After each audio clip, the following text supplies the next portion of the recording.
Thumbnail మరీ హార్ష్గా పెట్టానని చెప్పి ఏమనుకోమాకండి. కొంచెం క్లియర్ గా మాట్లాడదాం అనుకుంటున్నా. ఇది నాకేముందులే, ఇది నార్మల్ వీడియోనే అని చెప్పి మీరందరూ అనుకోవచ్చు. కానీ బయట ఎలాంటి మోసాలు జరుగుతున్నాయో ఖచ్చితంగా తెలియాలి ప్రతి ఒక్కరికి. మరి ఇంత ఘోరంగా ఉన్నారా జనాలు అని చెప్పి కూడా తెలియాలి. మానవత్వం అనేది ఎప్పుడో చచ్చిపోయింది గురు.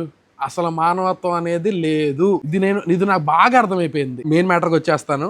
నేను ఫుడ్ బ్లాగర్ గా ఇన్స్టాగ్రామ్ లో రీల్స్ చేసుకుంటా ఉండేవాడిని. సరే ఇలా కాదు, ఏదో ఒక ఇన్కమ్ సోర్స్ ఉండాలి, మనకు కూడా మంచిగా గ్రో అవ్వాలి, అలాగే జనాలకు కూడా ఏదో ఒకటి యూజ్ అవ్వాలని చెప్పి నేనైతే షాహీ షవర్మా అని చెప్పి ఒక షవర్మా పాయింట్ పెట్టాం. మా ఇల్లు కానూరు కాబట్టి ఆబ్వియస్ గా నేను కానూరులోనే పెడతాను. అందరు ఇక్కడ 110 120 షవర్మా అమ్ముతుంటే నేనేం చేశా, 150 రూపీస్ కి 2 షవర్మాస్ అని చెప్పి లాంచ్ చేశా. మంచిగా సక్సెస్ అయింది, బాగా జరుగుతుంది, బిజినెస్ అంతా మంచిగా రన్ అవుతుంది. నాకు మాస్టర్లు సెట్ అవట్లా. వచ్చిన వాళ్ళందరూ ఏదో ప్రకారంగా వెళ్ళిపోతున్నారు.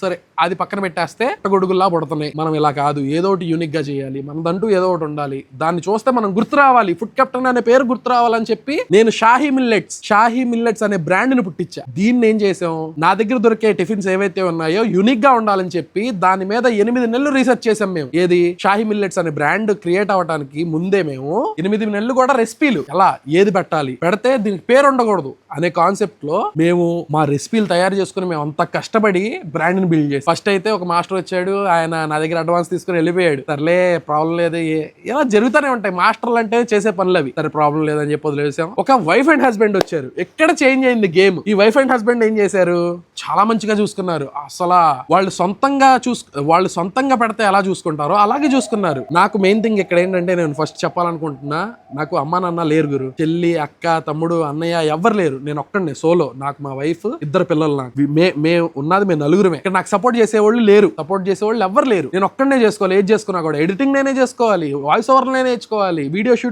షూట్లు నేను నా ఫ్రెండ్స్ వెళ్తాం, నేను చేసుకోవాలి. ఏదన్నా నా ఒక్కడి మీదే బేస్ అయి ఉంటది. ఇక్కడ రన్ అయ్యే బిజినెస్ కూడా నా మీదే బేస్ అయ్యి ఉంటాయి. అలా నేను వీళ్ళు చూసుకుంటున్నారు కదా, సరే జాగ్రత్తగా చూసుకుంటున్నారు, చాలా మంచిగా చూసుకుంటున్నారు, మంచిగా పే చేస్తున్నాను. నేను 2400 రూపాయలు పే చేశా per day wife and husband. అంటే మంత్ కి ఎంత ఇద్దో మీకు తెలుసు సార్, క్యాలిక్యులేట్ చేయండి. అలా పే చేసి చూసుకుంటా ఉంటే వాళ్ళు చాలా మంచిగా చూసుకున్నారు, బాగా బిల్డ్ చేస్తున్నారు, పెద్దదవుతుంది బిజినెస్. అంటే మేము ఇచ్చే అవుట్పుట్ అలా ఉంటుంది. మా టిఫిన్ లో ఎక్కడా కూడా నేను కాంప్రమైజ్ అవ్వను. క్వాలిటీ అంటే క్వాలిటీ ప్రొడక్ట్ పెట్టాల్సిందే. నేను చెప్పిన రెసిపీ ఏదైతే ఇచ్చానో అది రావాల్సిందే. అలా ఉంటాను, నేను ఎంత క్లారిటీగా ఉంటాను. ఎందుకంటే నేను తప్పు చేశాను అనుకోండి, ఖచ్చితంగా అంటారు ఫుడ్ బ్లాగర్ అనేవాడు పెట్టి వాడే తప్పు చేస్తున్నాడు అని చెప్పని అంటారు. అందుకోసం ఆ తప్పు నాకు వద్దని చెప్పి మా షవర్మాలో అయినా సరే, మా మిల్లెట్స్ లో అయినా సరే నేను టాప్ క్వాలిటీ ప్రొడక్టే వాడతాను. నేను మా షవర్మాలో అయినా సరే, మిల్లెట్స్ లో అయినా సరే టాప్ క్వాలిటీ ప్రొడక్టే వాడతాను. ఎందుకనంటే మాట తొందరగా నేస్తారు. ఆ మాట చెప్పడం చాలా ఈజీ, తీసుకోవడం చాలా కష్టం. అందుకోసం నాకు ఆ మాట వద్దని చెప్పి నేను దాన్ని మాత్రం చాలా నీట్ గా మెయింటైన్ చేసుకుంటాను. ఇక్కడ గేమే ఎలా మారింది, నేను చూసుకోవడం తగ్గించా, రావటం తగ్గించా. ఎందుకని నా సోషల్ మీడియాలో ఇబ్బంది అయిపోతుంది, నేను అది చూసుకోవాలి బాగా. అందుకోసం అప్పుడు నేను 100K రన్ లో ఉన్నా, నాది 100K క్రాస్ అవ్వాలి ఏది ఇన్స్టాగ్రామ్ లో, ఆ రన్ లో ఉన్నా. అప్పుడు ఆ ఇదిలో నేను ఇక్కడ రావటం తగ్గించేసా. ఏమైంది, మెల్లగా ఏం చేస్తున్నాడు, కొత్త వాళ్ళని కూడా పెట్టుకోవాలి, ఎందుకంటే బిజినెస్ పెరుగుతుంది సార్ అంటే, సరే అండి పెట్టుకుందాం, ప్రాబ్లం ఏం లేదు, చూడండి మీరు ఎవరినన్నా అంటే, సార్ ఉన్నారు సార్, 800కి ఒక మాస్టర్ ఉన్నాడు, పొద్దున సాయంత్రం చేస్తాడంటే, సరే పెట్టండి, ఏముంది, మీకు తెలుసు కదండి, మీరు పెట్టండి దాన్ని బట్టి మనం నడుద్దాం అని చెప్పని అన్నాను. సరే అని చెప్పి వాళ్ళని పెట్టాడు, మంచిగా నడుస్తుంది. ఇంకా లేడీస్ ని ఇంకా పెంచాం, వాళ్ళ జీతాలు 600-700 అని చెప్పి చెప్తాను నేను, 600-700 అని చెప్పి పెట్టాడు. అది వాళ్ళు బాగా నడుస్తున్నారు, మొత్తం బాగుంది. ఇక్కడ ఏమైంది, ఇంకొక మాస్టర్ కావాలండి, కొంచెం ఇబ్బంది అవుతుంది బాగా అని చెప్పి ఇంకొక మాస్టర్ని యాడ్ చేశాడు. ఆ మాస్టర్ కొత్త మాస్టర్ అక్కడ నుంచి, వీళ్ళందరూ నూజివీడ్ నుంచి వచ్చారు. నూజివీడ్ నుంచి వచ్చి కొత్త మాస్టర్ని యాడ్ చేశాడు. ఆ మాస్టర్ వచ్చాడు. ఆ మాస్టర్కి ఏంటి, మనోడు చేసే మోసాలు నచ్చట్లా, ఇలా మోసం చేస్తున్నాడని తెలుసు మా మాస్టర్. ఎందుకంటే అక్కడ ఉండి చూస్తున్నాడు కదా రోజు, ఈ వేరే వాళ్ళకి టిఫిన్లు ఫ్రీగా ఇచ్చేయటం. ఒక ఆయన ఉన్నాడు, ఆయన్ని కొంచెం కేర్ ఇదిగా తీసుకోవటం, ఆయన వస్తే అందరికి చేత సలాములు కొట్టించడం. మీరు నమ్మరు, వాళ్ళ కింద చేసిన వర్కర్స్ ఇప్పుడు మా షాహీ మిల్లెట్స్ చూసుకునేది వాళ్ళు చెప్పేడుస్తారు, వాళ్ళని జాతి పేరులతో తిట్టేవాడు అంట. ఇలాంటి మనుషులు కూడా ఉన్నారా ఇంకా అనిపించింది నాకు. ఇంకా ఇలాంటి మనుషులు ఉన్నారా అనిపించింది నాకు. అరే మనిషిని ఓ మాట అనాలంటేనే ఏదో మనసు చచ్చిపోయినట్టు అయిపోయింది నాకు. అంత ఈజీగా మాట్లాడేస్తారని చెప్పని అనుకున్నా, కానీ ఉన్నారు, జనాలు ఉన్నారు. అయితే నెక్స్ట్ అలా ఈయనకి మ్యాటర్ తెలిసిపోయింది. ఎవరికి, ఈ కొత్తగా వచ్చిన మనిషికి తెలిసిపోయి ఈయన ఏం చేశాడు, ఎవరు మెయిన్ మాస్టర్ ఎవరైతే ఉన్నారో, అదే బాగా చూసుకుంటున్నారు చూసారా, అతను ఏం చేశాడు, ఇతనికి డబ్బులు ఇవ్వటం ఆపాడు. ఒక వారం ఆపేసరికి ఇతనికి నచ్చట్లా, నా దగ్గరకు వచ్చేసి సార్ మీకు తెలుసా, మీ దగ్గర ఇలా జరుగుతుంది, ఇలా మోసం చేస్తున్నారు, మీకు జరిగే బిజినెస్ ఒకటి, మీకు ఇచ్చేది ఒకటి, మొత్తం కక్కేసి చెప్పేసాడు. అలా ఎందుకు జరుగుద్ది, ఆ వ్యక్తులు నాకు బాగా క్లోజ్, మంచిగా చూసుకున్నారు, నా బ్రాండ్ ని బాగా గ్రో చేశారు, కస్టమర్లతో బాగా ఉంటారు అని చెప్పి నేను మనోడి మీద వాది. లేదు సార్, సరే ఈ రోజు చూడండి, మీకు తేడా తెలిస్తే కనుక మీరు అలాగే చేయండి అన్నాడు. నేను ఆ రోజంతా చెక్ చేసుకుంటే వాస్తవంగా తేడా జరిగింది. ఆ రోజు నైటే వెళ్ళి మాట్లాడా, ఏంటిది చెప్పి నిలబెడితే ఏదేదో నెట్టుకుంటూ వచ్చాడు. లేదు నేను కావాలని చేయలేదు, ఇలా చేయాల్సి వచ్చింది, అలా ఇవ్వాల్సి వచ్చింది, లేకపోతే పని జరగదు, అది ఇదని చెప్పి మాటలు నెట్టుకుంటూ వచ్చాడు. ఎండ్ ఆఫ్ ద డే దొరికిపోయాడు. అందరూ చెప్పేశారు ఇంకా ఆయన చేస్తున్నాడు ఇలా అని చెప్పేశారు. ఇంకా నేను ఇలా ఉండడం కరెక్ట్ కాదని చెప్పి అతన్ని పంపించేశా. నాకు తెలుసు అతన్ని బయటికి పంపిస్తే ఏం జరుగుద్దో నాకు బాగా తెలుసు. షాహీ మిల్లెట్స్ అనేది ఇంకొక రూపం పుట్టుద్ది ఇక్కడ. ఆ రోజు నాకు తెలుసు జరుగుద్దని. కానీ ఎందుకని పంపించేశానంటే, ఫ్రాడ్ అనేది ఒక చోట జరగడం మొదలెట్టిందంటే గురు, అది ఆగదు. అది నీ మైండ్ లో ఉందా ఫ్రాడ్ అనేది, ఇంకా నీ జీవితం మొత్తం ఫ్రాడ్ గానే ఉంటావు.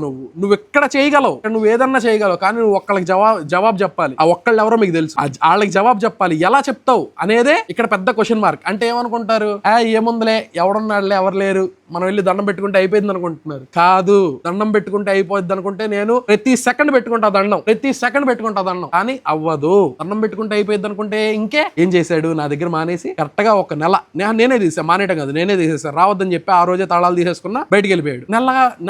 నెల రోజులు వీళ్ళందరికి చెప్తున్నాడు, మీరు ఎవరు వెళ్ళొద్దు ఇలా అని చెప్పి. కానీ నేను ఆ తర్వాత రోజే వీళ్ళందరి ఇంటికి వెళ్ళి, ఎవరు వాళ్ళ కింద పనిచేసే వాళ్ళు ఎవరైతే ఉన్నారో మా వాళ్ళు నేను జీతాలు ఇస్తేనే వాళ్ళ వరకు వెళ్ళింది, వాళ్ళందరితో మాట్లాడి, అమ్మ ఇది పరిస్థితి, ఇలా చేశారు, ఇలా అయింది, మీరు రావాలి, మీరు వస్తేనే షాహీ మిల్లెట్స్ అనేది నిలబడుద్ది, లేదా నిలబడదు. నేను మళ్ళీ మొదలెట్టాలంటే ఫస్ట్ నుంచి రావాలి, ఇన్నాళ్ళు నేను లేను, చూసుకోలేకపోయాను, కానీ ఇప్పుడు నుంచి నేను ఉండి చూసుకుంటాను అని చెప్పి వాళ్ళందరినీ తీసుకొచ్చి మరుసటి రోజు నుంచే షాహీ మిల్లెట్స్ ఆన్. ఇక్కడ ఆఫ్ చేయలేదు, ఒక్కరోజు ఏమో సెలవు పెట్టాం, మరుసటి రోజు నుంచి మళ్ళీ స్టార్ట్ అయిపోయింది. యాజ్ యూజువల్ ఎలాగైతే ఉందో అలాగే బిజినెస్ జరుగుతుంది, అలాగే కంటిన్యూ అవుతుంది. నెల రోజులు ఆగిన తర్వాత ఎమ్మటినే ఒక హోటల్ పెట్టేశాడు. ఎవరితో పెట్టారని అడగరే, వీళ్ళ దగ్గర అంత డబ్బులు ఉండవు. నా దగ్గర ఫ్రాడ్ చేశాడు. ఎలా కాదన్నా కూడా 6 లక్షల పైనే చేశాడు గురు. ఖచ్చితంగా లెక్కేసుకుంటే ఇంకెక్కువే ఉంటది. అంటే 6 లక్షలు కూడా నువ్వు కళ్ళు మూసేసుకున్నావు అంటే నిజం చెప్పనా, నేను నిజంగానే మూసుకున్నా. నా తప్పు కూడా ఉంది. ఎందుకనంటే నేను మీకు మళ్ళీ చెప్తున్నా, నేను ఒక్కడనే చేసుకోవాలి మొత్తం.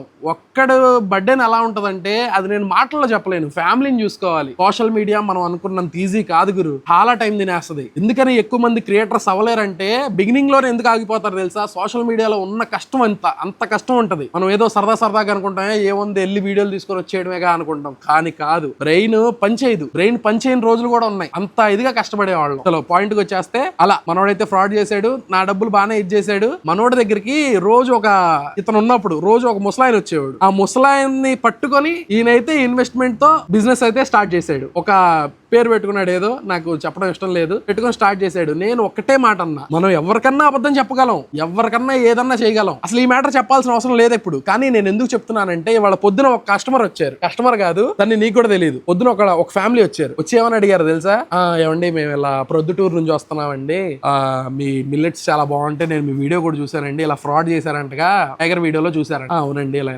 ఓకే అదిలేండి, తప్పులు జరిగిన వాళ్ళకి తప్పే జరుగుద్దులేండి ఎప్పటికన్నా అన్నారు. సరే అండి అన్న, మేము ఇలా పెట్టాలనుకుంటున్నాం అండి టిఫిన్ హోటల్, మీరేమన్నా సహాయం చేయగలరా అంటే, నాకు నేర్పించగలరా అన్న. నేను ఒకటే మాట అండి, నేను అలా నేర్పించలేనండి, ఎందుకనంటే నా ప్రోడక్ట్ నేను చాలా కష్టపడి ఇచ్చేసామండి, ఇది నేను ఆ కష్టాన్ని నేను బయట తెలియజేయలేనండి అంటే. వేరే విధంగా కాదు, నేను చాలా కష్టపడ్డా గురి ఇది రావడానికి, అది ఆ అవుట్పుట్ నా దగ్గరే ఉండాలని చెప్పి నా కోరిక, నేను ఇవ్వలేనండి అని చెప్పానన్న. అవునా అండి సర్లేండి, అయితే వాళ్ళు ఇస్తా అన్నారండి, 50,000 కడితే చూపిస్తే ఎలా చేస్తామో ఏంటో నేర్పిస్తా అన్నారని చెప్పని అన్నాడు. నాకు ఇంకా మనసు చచ్చిపోయింది అక్కడ. 50,000కి నేను ఒకటే మాట అన్నా, నాకు 2 పిల్లలు, షాహిదా, షాహిద్. 3వ పిల్లోడి పేరే షాహీ ఫుడ్స్ కింద నా షాహీ షవర్మా వస్తది, నా షాహీ మిల్లెట్స్ వస్తది, నా షాహీ హలీం కూడా వస్తది. ఈ 3 కూడా నా పిల్లల లెక్క. నేను ఎవ్వరికి ఇవ్వనండి ఇది. ఇదే మాట అన్నాను, నేను ఎవ్వరికి ఇవ్వనండి ఇది. ఆ కొడుకుని ఎలా ఇస్తానండి మీకు? 50,000 కాదు కదా, 50 లక్షలు ఇచ్చినా నేను ఇచ్చే పొజిషన్ లో లేనండి. నేను అలా అమ్ముకోనండి.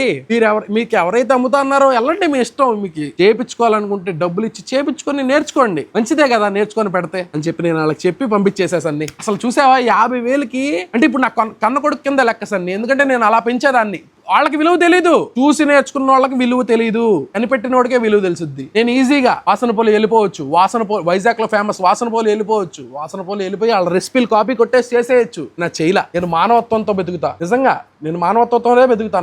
నా చుట్టూ ఉన్న వాళ్ళకి తెలుసు. నేను నా ఇంట్లో కూర్చొని నెంబర్ ఆఫ్ టైమ్స్ ఫెయిల్ అయ్యి నా ప్రొడక్ట్ దింపాను. నేను కాపీ కొట్టచ్చుగా, నేర్చుకోవచ్చుగా, వాళ్ళ దగ్గరికి వెళ్ళి వాళ్ళ దగ్గర పని చేసుకుంటా అని చెప్పి నేర్చుకోవచ్చుగా, కానీ నేను చేయను. ఆ బుద్ధి అది కాదు. కాబట్టి నాకు ఏ రోగం లేదు ఈ రోజుకి కూడా. ఇంత ఎమోషన్ ఎందుకు అవుతున్నా అంటే, నేను నా కన్న కొడుకులా పెంచుకున్నాను ఆ బ్రాండ్స్ని. దాన్ని వర్కర్స్ వల్ల ఎంత పేరు పడాల్సి వస్తుందంటే మీరు నమ్మరు. కేవలం నేను వర్కర్స్ వల్లే పేర్లు పడుతున్నా. అలా అతను చేశాడు. సరే మొత్తం సెటిల్ అయిపోయింది, బాగానే జరుగుతుంది అంతా అనుకుంటే మాకు ఇంకొక పాయింట్ ఉంది షాహీ షవర్మాది తాడిగడప ఫుడ్ కోర్ట్లో, విజయవాడలో తాడిగడప ఫుడ్ కోర్ట్లో మాకు ఇంకొక పాయింట్ ఉంది షాహీ షవర్మాది. నా దగ్గర ఒక వర్కర్ పని చేసేవాడు, వర్కర్ అనకూడదు తమ్ముళ్ళు లెక్కనే చూసుకున్నా నేను. ఇప్పటి వరకు చాలా మంది తెలియని నిజం నేను మీకు చెప్తాను. నా దగ్గర ఫస్ట్ నుంచి సలీం చేస్తున్నాడు. వాడి జీతం 1100 రోడ్డుకి నేను 1250 రూపాయలు ఇచ్చాను. ఎందుకనంటే వాడు బిజినెస్ ఎక్కువ చేస్తున్నాడు, మంచిగా చేస్తున్నాడు అని చెప్పి, మంచిగా చూసుకుంటున్నాడు అని చెప్పి చేశాను నేను అంత ఇదిగా చూసుకొని చేస్తుంటే ఒకరోజు వాడు రెడ్ హ్యాండెడ్గా దొరికిపోయాడు.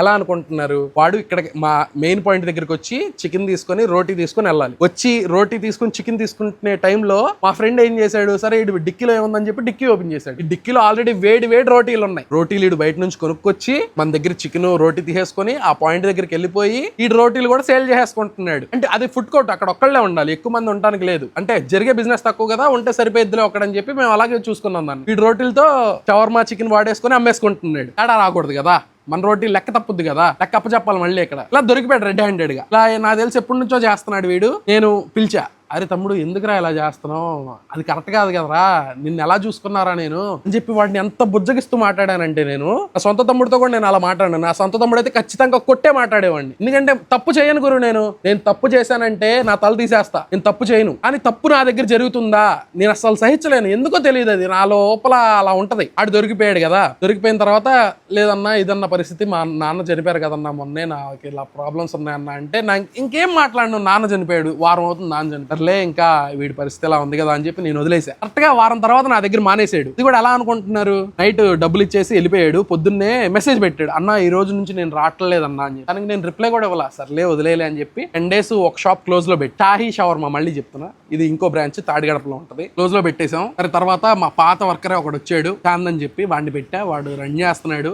ఏంటో చెప్పాలనిపించింది, మీతోనే షేర్ చేసుకోవాలనిపించింది. నిన్న చూసుకుంటే నాకు జలుబుగా ఉంది, ఇలా ఉంది అని చెప్పి బ్లాగ్ చేసినా కూడా నాకు చూసి చాలా మంచి సపోర్ట్ ఇచ్చారు. అందుకోసమే నా డైలీ జరిగే దాంట్లో మీకు కూడా చూపించాలని చెప్పి, అసలు ఎందుకు ఇలా అప్పిట్టు జరుగుతుంది అని చెప్పి మీరు ఏదన్నా సజెషన్ ఇస్తారని చెప్పి నేనైతే ఈ వీడియో చేస్తున్నాను. ఖచ్చితంగా ఇక్కడ వరకు చూసారంటే మీరు నా బాధ అర్థం చేసుకునే ఉంటారు. కాబట్టి ఈ వీడియో మీకు ఎలా అనిపించిందో ఖచ్చితంగా కమెంట్ చేయండి. రేపు ఇంకో వ్లాగ్లో కలుద్దాం. Bye for now.